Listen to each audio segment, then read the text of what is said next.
Hello Internet, Seth Skorikowski, and welcome to part 3 of our review/game diary for the epic Traveller campaign, Secrets of the Ancients.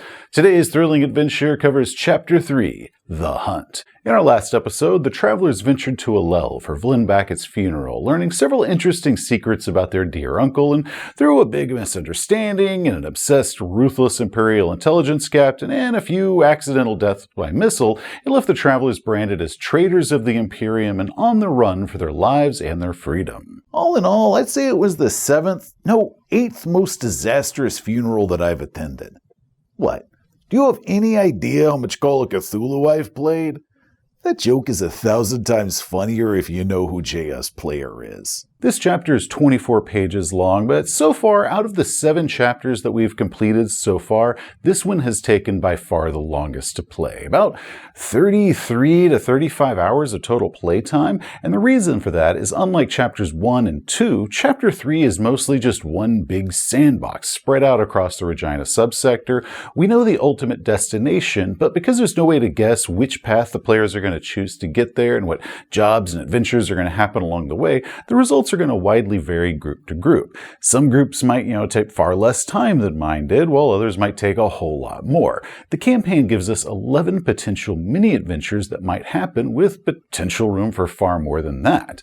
Now, for our game, we didn't do any of the optional mini-adventures as written. I took elements from a couple of them and rewrote them to tailor them for my group, and I did drop a couple hooks for 2 more that were from the book, but the characters chose to pass on those jobs, so we didn't get to do them. This chapter also has a few problem areas that game masters are going to want to look out for, and I'll go over some tips and suggestions for making this adventure far easier for game masters to run for their own groups, as well as some fun stories and commentary about how my own group handled it. Now, speaking of which, let's reintroduce our heroes. They are Otter Beckett, mechanic and former intelligence agent and huge Bimmy Juffet fan; Peachy Brevis, scientist and former scout originating from Beck's world; JR, our engineer and a former scout who grew up and escaped from the quarantine world of Pscias; Benjamin, retired naval captain and highly decorated war hero; and Lily, our pilot and former belter who's just a little bit too excited about being branded notorious. They're joined by Amelia, Vlinbackett's old astromech droid that was recently memory wiped. Their ship is the Star Hunter, a souped-up tech-level 15 far trader that might look like a hunk of junk, but has got it where it counts. But before we go any further, I must warn you that there will be spoilers. So any players in the audience, please stop now, but send your game masters this way to learn about running Secrets of the Ancients for you. But if you keep going and you spoil yourself, you'll be eaten by giant crabs. Okay, Game Masters, let's get this thing started. Chapter 3 is the adventure that I feel that where this campaign really kicks off. Everything up until now has really just been set up for this.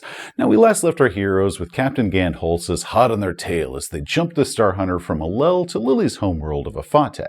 Look, guys, an Imperial warrant means that all of our bank accounts are going to get frozen, so we better get to an ATM or something before that happens. Because news and information is limited by the speed of jump space and the pass that the mailboats are using to carry those messages, it can take a few weeks before all the systems get news of all the warrants that are after the player characters. The module gives us this timeline of how long it takes each system. Unfortunately for the Travelers, Efate, being on the X-Boat network, is where Gandholsis goes first, meaning that not only are the warrants going to arrive there in a week, but so is Holsis himself. Otter, being a former intelligence agent under Holsis, deduced this is what his old boss would do, so the Travelers had 1 week of jump space to prepare for this. Now, anytime the Travelers arrive in a system that has active warrants for them means that the authorities or bounty hunters are going to be keeping an eye out for the Travelers, so smart characters should calculate their jumps to arrive where they're least likely to be detected by the authorities. We also have several modifiers for this depending on what type of starport it has, what the planet's tech level is, and other factors. Now, thankfully, the adventure pre-calculates all these for us for the main system, so we don't have to do that ourselves. So we can see that Efate has a modifier of +6 for the authorities to notice them, which is not good news for the Travelers. Now, if the PCs get spotted, what they do depends on a few factors, such as what the system's tech level is. It might be a transponder scan, a physical examination of the ship, either through a telescope or maybe once it arrives in the starport, verbal interrogation over comms, or maybe all 3. We also get several options and difficulties for ways that the Travelers might hide their transponder signal signal, lie to the authorities, and physically change their ship or do other things to avoid detection. All in all, it is quite a bit of stuff that game masters and players are going to need to keep in mind. Now, for my game, while the players might not automatically know all this stuff, many of their characters certainly would know these things. We have a naval captain, a former intelligence agent, and an experienced criminal here. And between them, they should know all of this stuff. And because it's just a lot more fun if the players know how to play the game that we're all playing instead of trying to guess it all and getting frustrated because they didn't know the answers to stuff that their characters should know, I took all of this information, streamlined it, took out all the parts that related to only the game master and only the game master should know, and turned that into a handout for all of them. That way, everybody knows what the risks are and how to go about avoiding them. I told them that because they didn't have all the information at the end of the last game, which ended with them jumping away to Efate, I'd go ahead and let them tell me where it was that they would have programmed their jump to arrive at Efate. So we kind of went a little bit of a retcon there of them specifying after they know what's going on exactly where it is they're going to land in the system, in order to determine how difficult it's going to be for anybody at Efate to detect them. Okay guys, the trick is how long we're in the system before that Jack arrives. So I say you guys get in a small craft, get your butts down to an ATM, pick up some supplies, while I take the ship off to a friend of mine to get the exterior changed. Now, one thing that the players asked me about is how difficult it would be to change the Star Hunter's transponder. The adventure only covers masking the signal, not reprogramming the transponder itself. However, the Traveller Companion does cover transponder modification rules, so I had already compiled all that for them in a handout as well, and modifying a ship's transponder is extremely difficult to do. The ship creators and all the banks, they don't want you to be able to do that easily, so it's going to require several different skill rolls in order to do it. Whoa. The Traveller Companion states how some criminals might install a switch on this ship that's got several false identities already programmed into it. And since Uncle Vlyn was doing some pretty shady dealings, what are the chances he already did something like that to this ship? In our campaign, we used the optional luck rules, so I had a player with the lowest luck in the party roll a luck roll to see if Uncle Vlyn had already performed that modification on the ship. The roll failed, meaning that the travelers would have to do all that work themselves. But with a week in jump space and the aid of Uncle Vlyn's tech level 14 computer that they'd taken from his lodge, Peachy managed to give the Star Hunter two alternate identities. They chose the name New Avalon and Rayadchi, which is a Vargar word that the player made up. Now, of course, this type of thing is not 100% foolproof, and a diligent investigator checking the flight plan histories between systems or a deep security scan could figure out all this stuff. The transponder was modified, but it was going to give the travelers a serious edge in avoiding detection. The Traveller rulebook says that a jump takes 146 plus 6d hours. Now, because Ganholsis was also going to be headed to Efate, I had the players roll to see how long they were going to beat him by, so they rolled how long their jump would take. Now, secretly, I knew that Gand was going to be taking a few hours of investigating Uncle Vlyn's lodge and gathering information on what all happened at the end of Chapter 2 before he headed out, so I ruled beforehand that he wouldn't arrive in Efate until after 200 hours after the travelers jumped, or 8 days and 8 hours, so the players had no idea how long it would be before the authorities arrived, but I knew that behind the scene. Now, Lily being from Efate, I made this little world profile for her player, taking elements from the adventure and from the Traveller wiki, and I listed out some secondary worlds in the system, which ended up being really useful. Now, as always, I stuck a link down the video description for any game masters wanting to use the assets that I made, though they will have to remove any personal details that I added for my player characters. Upon arrival, the guys piled into a launch craft and sped off to the world of Lun, hoping they could get to all their money in their accounts before their accounts are frozen. Lily contacted an old buddy who was operating a salvage ship, hoping to see what he could do to modify the Star Hunter's physical appearance. Do you guys care what color I paint it? Nah, we trust your judgment. And with that, Lily had the ship's exterior modified, changing the silhouette and a brand new coat of paint in colors that only a Vargar could love. Meanwhile, the rest of the party managed to withdraw cash from their accounts and picked up some equipment before they all here arrived. It stayed for a few days, and then Ganholsis considered on to the world of Pixie. Now, the module gives us a little scenario hooks and jobs for many of the planets. Efate is a high-tech world with zero law, so it mentions the tourist campaign for it is live fast, die young, get resurrected by your advanced medical technology. So this makes me think of cyberpunk, like a night city, but on a planetary scale. However, the patron on Efate only wants to hire them to download some memories to use for entertainment. It doesn't pay that much and offers no real risk outside of a little bit of roleplay of everyone getting to learn what each other's darkest secrets secrets are. So my players and I, being cyberpunk veterans, I decided to change this one up a little bit. So as part of their payment for hiding and modifying the Star Hunter, the player characters met with a local crime boss. Now this guy was hiding out in orbit and was really mangled and hooked up to machines to live. He explained that a rival criminal named Torrin Gray had tried to kill him with a bomb, and while he barely survived the blast, his wife and daughter were killed. So he's now hiding out until Torrin Gray can be taken out. His proposal wasn't that he just wanted Gray killed, he certainly wanted that, but he wanted the player characters to look him in the eye first and tell him that Yeston sends his regards before doing it. He wanted him to know who had killed them. And then the player characters were going to go and have that memory downloaded so their patron could experience and savor that memory of triumph. Now, for this hit and the brain scam memory recording, he was going to pay the Traveller 70,000 credits for the whole thing. However, because memories can sometimes be skewed or incomplete, he also offered that if one of the player characters were outfitted to record the actual experience as it happened, he was willing to pay them 150,000 credits. Now, this would require that the assassin have a tech level 13, either Neuralink plus Waferjack or a Neuraljack implant. And if the player characters didn't have the 50,000 credits to go get one, he would front them the cost of having that implanted, with the Star Hunter being used as collateral until the job was completed. Yeah, we're really not assassins. I don't think we should be. I'll do it. That guy murdered your family and I'll kill him for you. Stick that recorder in my brain and I'll give you the sweet memory of revenge. Okay, well, I guess we're doing this. So after some planning and some surveillance, as Otter healed from having the surgery done, the player characters stormed through the back of a strip club where Torrin Gray did his business, and the rest of them, as they were holding off all the bodyguards, including an old Zodani warbot, Otter delivered his patron's message and unloaded his full rifle magazine into the mobster's face, making sure that he recorded every violent moment of it. Now, after escaping and delivering that Ingram recording, the big question became, what is it the player characters should do next? Now, one big problem with this adventure is nothing actually tells the player characters their options or what it is they should do to get themselves out of trouble here. The idea is that they should go off to Beck's world and get the Ancients detector from Dr. Volsang, and then take that detector off to the Boughene system and help it to find the source of these priceless ancient artifacts that Uncle Vlyn had suspected were there, and then with these valuable artifacts they can negotiate their way out of any trouble that they're in. Essentially going from being, wanted traitors to heroes of the Imperium that have recovered these valuable relics. Now, it makes sense given the clues that the player characters have been given, but they've been given those kind of sprinkled very slowly throughout. And nothing really just tells them up front, this is something that you should do. So it really only makes sense in hindsight of saying that, yeah, I guess that does make sense when somebody tells you what it is, but nobody says this is the goal. Now, the module even points out that game masters might want to tell them this is what they need to do to get out of trouble with the authorities. In fact, they don't even need to get to the Ancients detector. They can simply go straight to the Boughene system and try finding it on their own.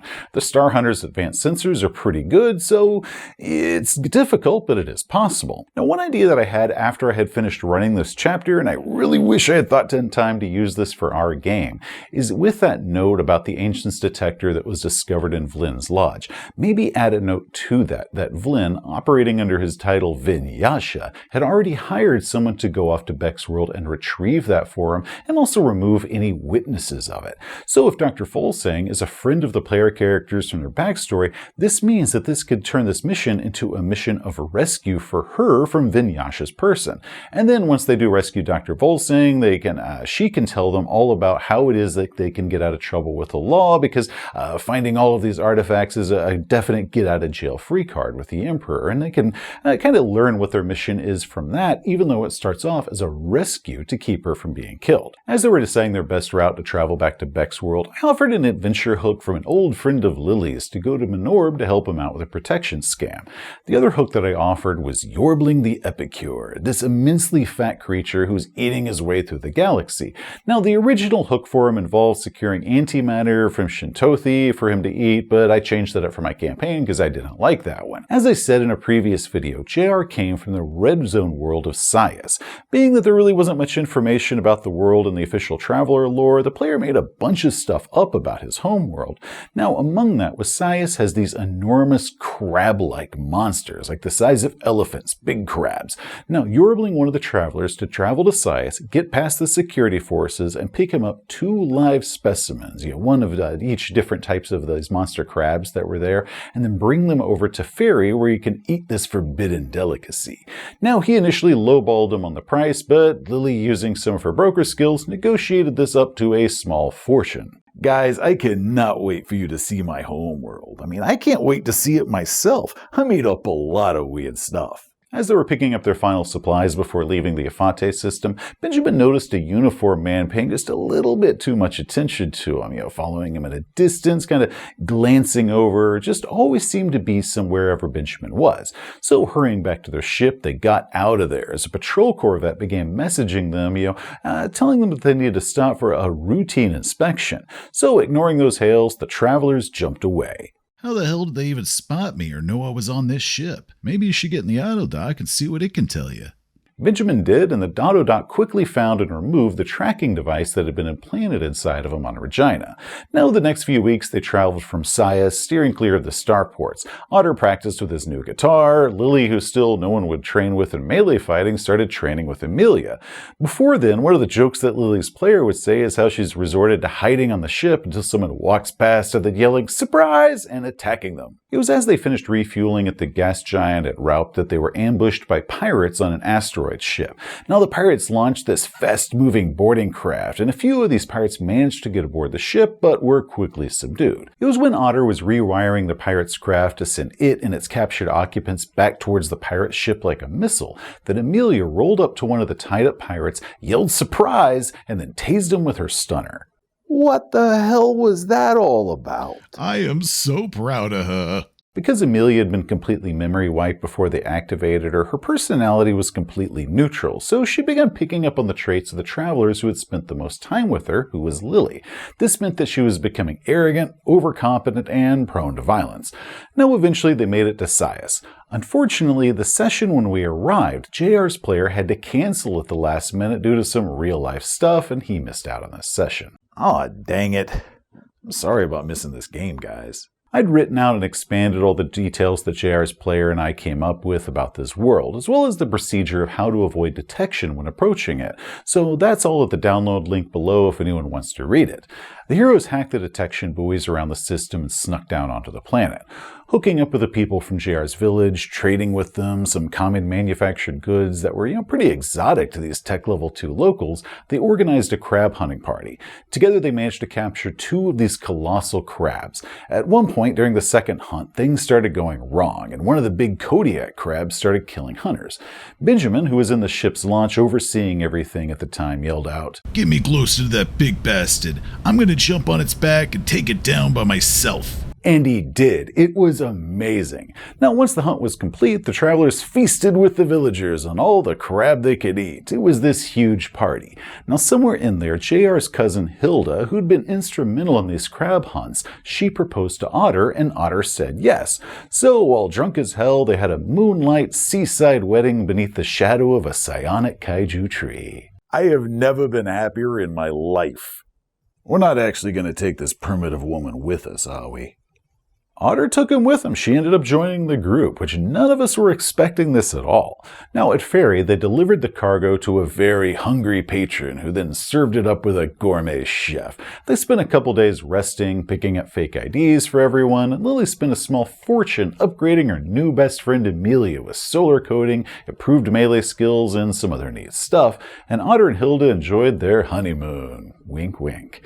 Rested and resupplied, they headed off to Beck's world. It's a red-streaked, scorched world with many active volcanoes.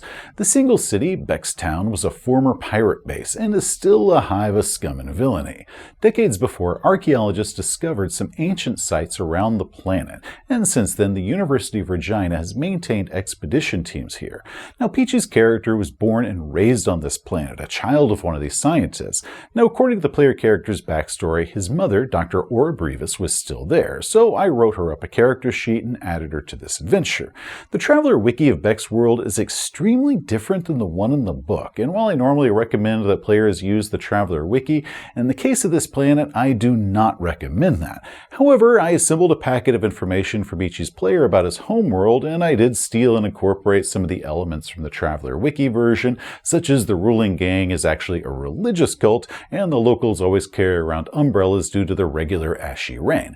Again, I stuck a link down in the video description below if anyone wants to modify and use that for their own campaign. Okay, I am back from a really long bathroom break. What'd they miss? We're cousins now. Approaching the planet, they spotted a single ship in orbit, a private yacht called the White City.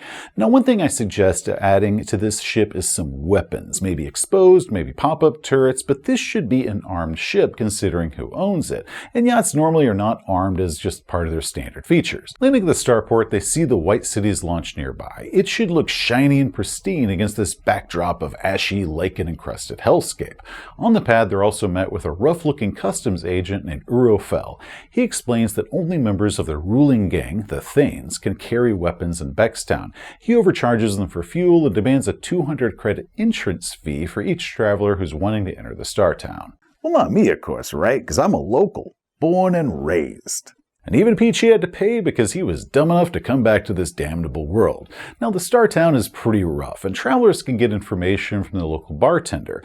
Now, one thing that I would add is the brothel only has 3 prostitutes with cheap cosmetic enhancements, but they're all human here, so I'd add a couple Vargar and even a few male prostitutes, just to round it all out. After gathering a few rumors and getting the lay of the land, the travelers noticed a group of gangers leaving their compound with a group of off-worlders, one of those being a 12-year-old boy flanked by some Vargar bodyguards. Shortly after, the boy and his bodyguards loaded up into the White City's small craft and flew away.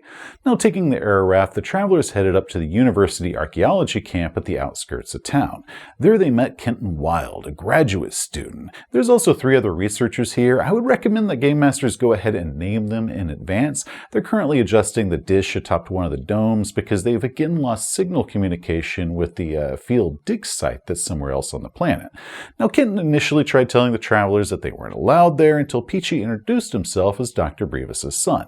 So he invited the travelers inside, eager to talk with somebody who knew and just get some news of what's going on in the outside world. He explained that Dr. Volsang and Dr. Brevis were off at the newest dig site several hundred kilometers to the northwest, but radio contact with them had recently gone down. Now, what the travelers don't know is that Bevan Shar, a ruthless criminal who deals in ancient artifacts, is also interested in this device. Now, he's over 200 years old, but due to his use of exotic anagathics, looks like a 12-year-old boy. Now, he's heard of Dr. Volsang's Ancients detector, and he wants it for himself. And this is the one that I recommend that maybe he was sent there by Uncle Vlin, operating as Vinyasha to retrieve it for him. So, Bevan Shar has made a deal with the local gang. They don't like this university dig being here, so Shar is going to eliminate them once and for all. Then he's going to kidnap Dr. Volsang and take her device. So as the travelers were talking to Kenton at the dig site, several explosives along the surrounding cliffs detonated, sending a rock slide down. Now the travelers and Kenton who were inside the dome were spared, but they had to dig their way out of the building because it was mostly buried under rubble. Now while the students who were outside on top of the dome trying to fix the radio antenna, they were completely washed off and crushed by all this debris. Now Otter recognized the sounds of the explosives and quickly deduced that this landslide wasn't natural. Meanwhile, several locals hurried up to the dig site to rescue any survivors and maybe get a little bit of scavenging done, but they were quickly chased off by a crew of gang members led by Urofel, who came to take care of any survivors that they found. Now what followed was a dramatic fight. The bad guys aren't armed with more than clubs and a couple rifles and a shotgun, but the player characters at the time were limited to whatever weapons that they had smuggled in, since they weren't supposed to have any weapons inside Beckstown, but they definitely smuggled a few in. Guys, we better get out of Beckstown before the rest of that gang finds out that we killed some of their own. And whoever did this is probably going to be going after my mother next. Hold on, Mom! We're coming to save you! So before neither of their gang members could find out what was going on, the travelers sped down to the landing pad in their air raft and took off, making a point to be seen not flying in the direction of the dig site, to go in a different direction and then circle around once they'd gotten far enough away.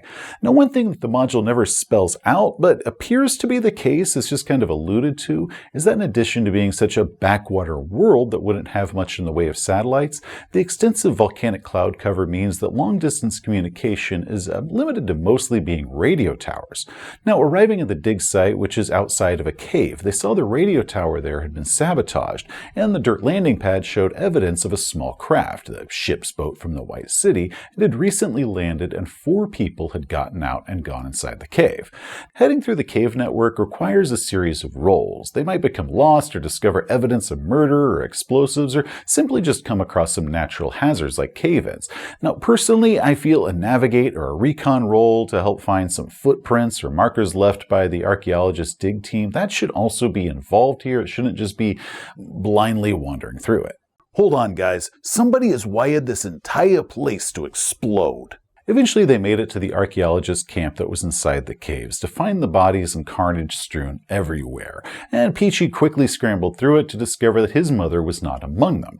Just then, a radio transmission from deeper inside the caves came from Dr. Volsang and Dr. Brevis and someone else named Stiv, who the adventure tells us nothing about this Stiv character. They're at the primary dig site at the bottom of Big Stair, but then the radio goes out as Vinchar disables one of the comm relays. The site of Big Stair is pretty cool. I like it a lot, but the adventure doesn't give us a map for it, so I made one. Essentially, we have a chasm that's a kilometer deep, and a series of steps, each of these dropping 100 meters, leads down to an ancient settlement at the bottom. Now, because the stone walls block radio transmission, there's a series of comms relays. One is at the bottom, one is at the middle, and the third one is at the top. An ancient security system prevents things from flying or falling straight down, which these are gravity bubbles that not only kill any electric motors or the like, slinging them willy-nilly around. So trying to send drones or flying down with grav belts will only end in disaster. Now, of course, there is no warning posted about this, so the travelers are going to have to figure all this out on their own. Now, the adventure says that the archaeologists have pintons and ropes in place, and the travelers can climb down these. But, I think we're something like this, where we have artifacts and equipment that needs to be shuttled up and down. That doesn't make much sense that they'd still be just using normal ropes and cables and everything. So I had a series of tin lifts with cable cars that could be used. They were slow and they were impossible to use without everyone around you knowing this thing was coming because it was loud, so each step had a mounted lift, like a window washer lift that led 100 meters down to the next ledge. Now, Bevan and his 2 Vargar mercenaries are down at the bottom using a loudspeaker to call Dr. Volsang and her people out from hiding, promising that he'll let them live in exchange for this ancients detector.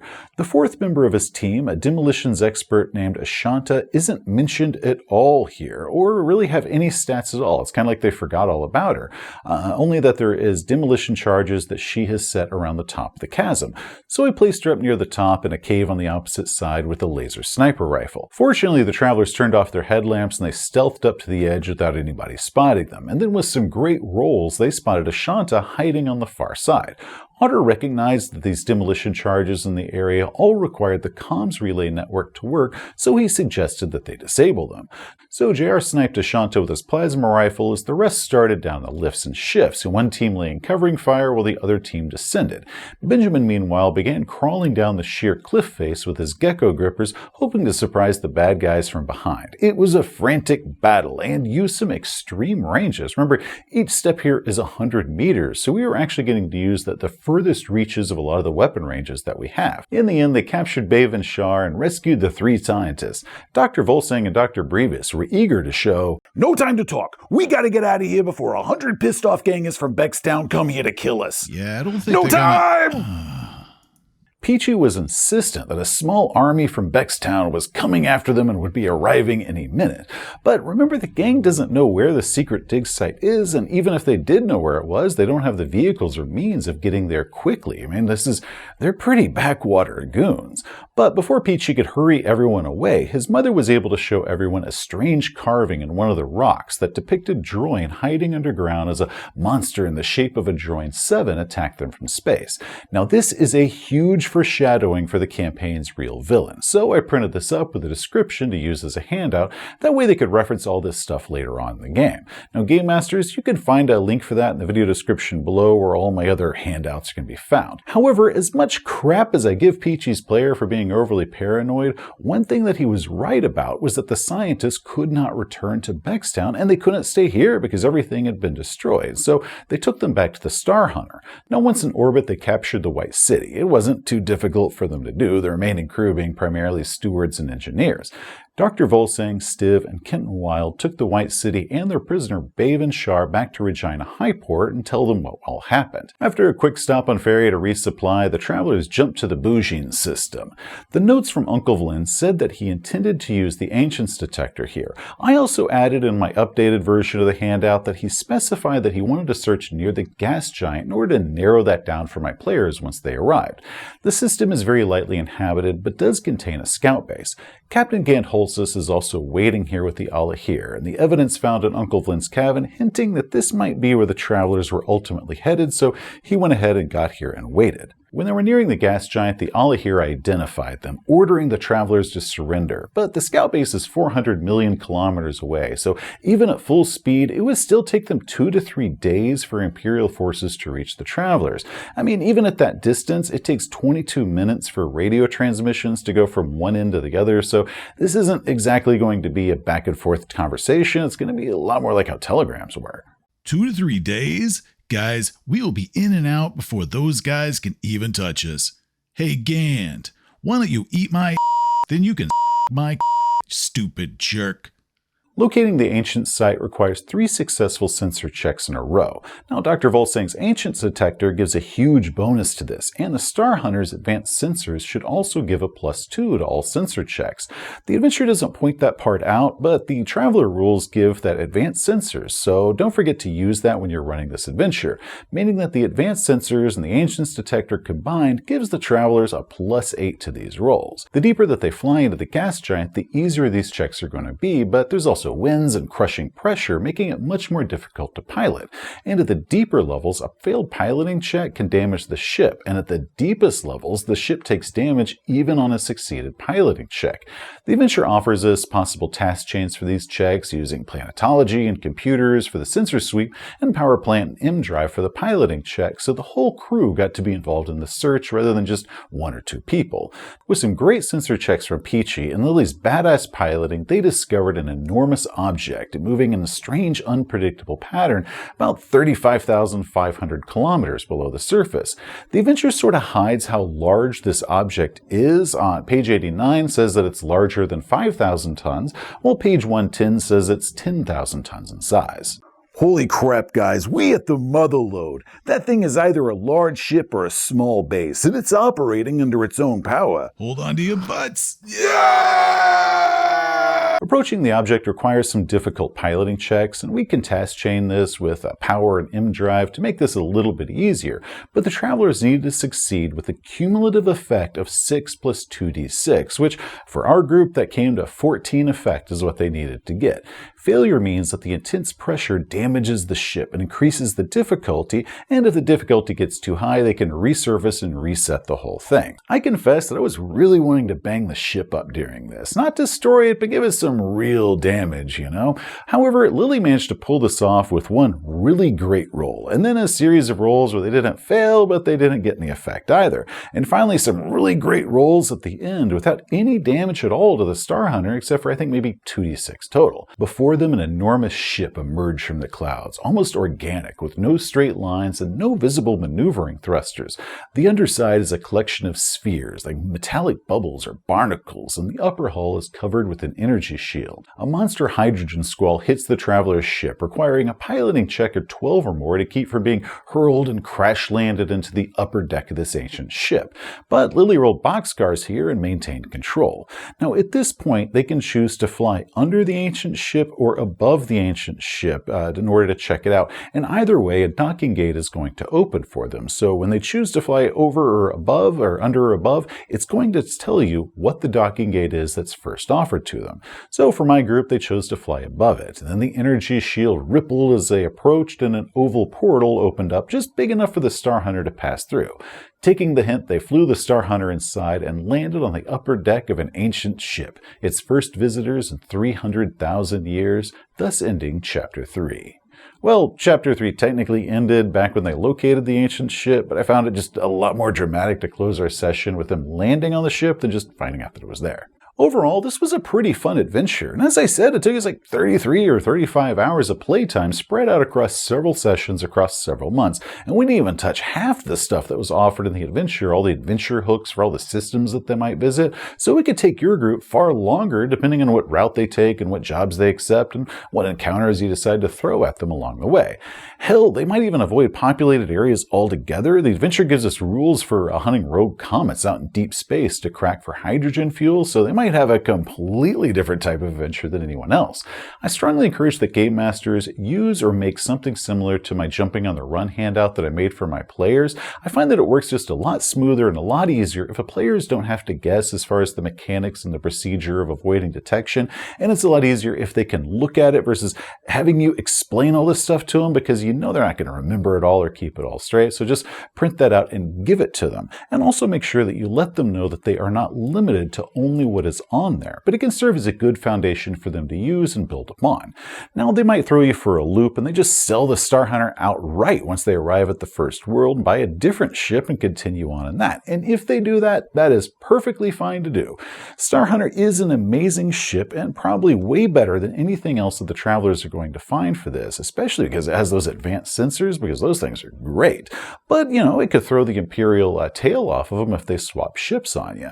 Now, of course, going inside the gas giant at the end of the adventure is going to require that whatever ship the Travelers get is at least streamlined. So if they do decide to sell the Star Hunter off and pick something else up, they're going to want a streamlined ship. That's also one of the reasons why I put that note that Uncle Vlyn wanted to check out the gas giant, so that could work as a good hint that they might have to enter a gas giant, therefore need a streamlined ship. I hadn't even come close to guessing how this adventure was going to go for us, especially with the addition of Hilda as Otter's wife. She just kind of sort of happened over the course of an adventure. An NPC that I just completely pulled out of my butt, and then during the crab hunt, Otter did this heroic move to save her from being torn to pieces. So I figured it'd be fun if there was this kind of awkward moment where she falls in love with him and proposes to him, and love is just a strange thing. I'd expected that Peachy, a robotics expert, would be the one taking interest in Amelia, but he didn't seem to care at all about her. Then Lily adopted the astromech, and I hadn't been entirely surprised that Aura Brevis joined the crew, but figured Peachy wouldn't want a 66-year-old mother joining them as they were being hunted by the Imperium. I figured he'd probably try to make sure she was safe, but not want to take her with them. Now, however, her high intelligence and education, as well as her expertise in planetology and archaeology, have proven invaluable for my group. Man, she has earned her keep. Though her physical stats are pretty dang terrible, but she's definitely far more brains than she has brawn. Sadly, what we didn't know at the time that we were playing this is this was JR's player's last session with us. Real life got in the way and he had to move off across the country. We had known it was coming in advance, but we had really hoped for one final session with him in Chapter 4, give JR a grand exit. But his player got so busy with real life stuff that he just wasn't able to make that last game. It kind of ended up being a cancellation on us, so JR's just assumed to have slipped off when they stopped at Ferry and is probably out there somewhere making some mischief. We wish him well. On a separate note, the last episode I released my Explore Regina shirt with its little ad campaign as a fun joke. Well, I thought that was pretty fun, so I made some more for all the major worlds that we visited so far, sort of a touring the Spinward Marches series for our campaign. Now, if anyone's interested in one, just go to my t-shirt store, link below. Okay, well that is it for this chapter. Join us for our next thrilling episode as we explore this ultra-advanced ancient ship and encounter some unsavory relics lurking aboard in Chapter 4, The Descent.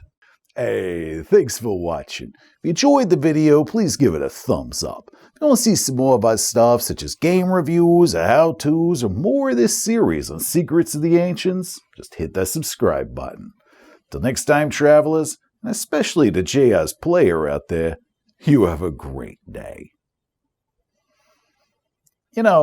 I think it's kind of funny how you've brought in all these NPCs that you were hoping would become NPC companions that would join the party and, serve as backup characters in case of any of the player characters getting themselves killed. However, you have gotten none of the NPC companions that you were originally hoping for, specifically Morgan the Bodyguard and Kenton Wild, who you made player character sheets for both of them.